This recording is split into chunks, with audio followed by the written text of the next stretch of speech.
he'd rung me to tell me that that he wasn't able to write, and I must have been in the middle of something else, and I didn't really take a lot of time or care to really listen. So I'd have to take a lot of notes. And I was in with a client one day and my writing had been getting worse. And suddenly I couldn't write at all. And I think that was the beginning of my awareness, that um, there was something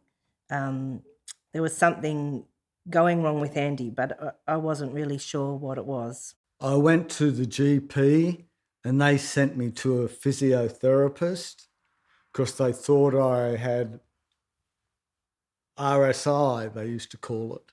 I did exercises, it didn't improve it. So in the end, I just went to another doctor. And the other doctor sent me to a neurologist straight away.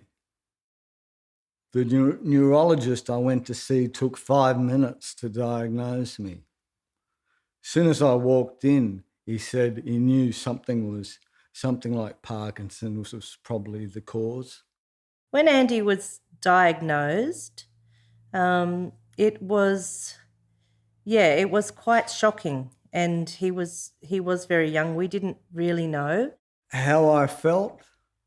I actually, you mightn't believe this, but I felt relieved because I finally had an answer to why I was feeling tired all the time, why my arm wasn't working, why it wasn't swinging, why I felt like an old man. After the diagnosis, I started taking medication, so that improved my life. I immediately got use of my right arm back. It happened overnight. It happened quickly. I think that I kind of went into a state of denial and just carried on as usual. And I think for quite a good amount of time, that's where I stayed. So it wasn't something that was really obvious to me in the early years. I didn't really know much about Parkinson's. I knew that Michael J. Fox had it and people like that, but I think it didn't really affect me as such at the time. I think Dad tried to keep a lot to himself. He still does and deals with stuff on his own. But I think it affected me over a number of years as he got worse and he couldn't live a normal life anymore.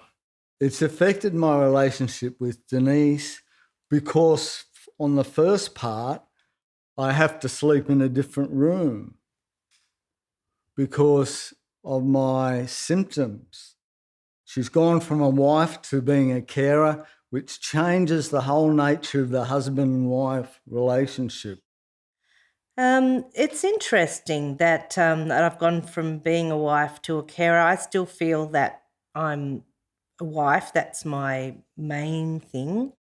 It's hard to for me to fulfill the husband role. And I find it upsetting that sometimes I can't do the things that I used to do. The father they knew is gone and replaced by a shaky,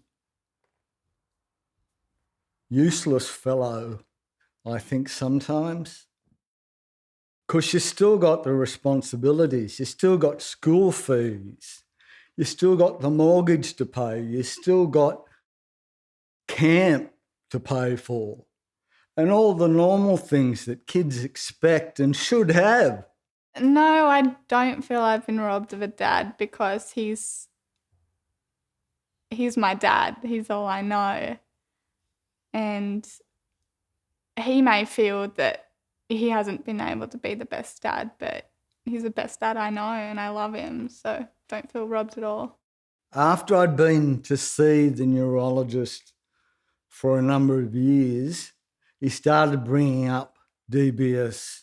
Then the last time I went to see him, he said it's time to start thinking about complex methods.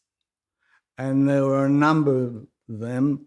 There were three. There was DBS, duodopa, and another one, which pumped chemicals directly into your stomach. And of these, the DBS seemed to me to be the best option. And it just felt right. Because I was sick of taking medication every 2 hours.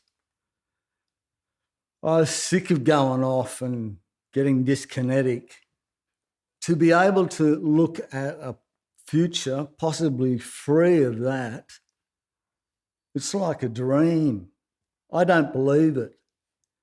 But people tell me that you wake up after the operation and you've got this freedom, and I can't wait. I'd go and have the operation tomorrow.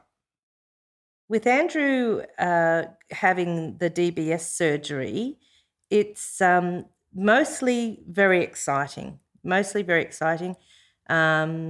know all the risks. We've been fully informed. I always think it's brain surgery. It's a major operation, and there are risks. So I am worried, but I think that, and I hope that he'll benefit a lot from the operation, and that it'll give him a better standard of life again. I can't imagine what to expect. If it doesn't go well as intended, I'll be disappointed. I do think we'll have a different relationship. I think the relationship will change because sometimes I kind of take on that carer role with him. I have great faith in the surgeon and the nurses and the team. I think DBS is the best thing for him and it's what he wants. And if he trusts the process, I trust it.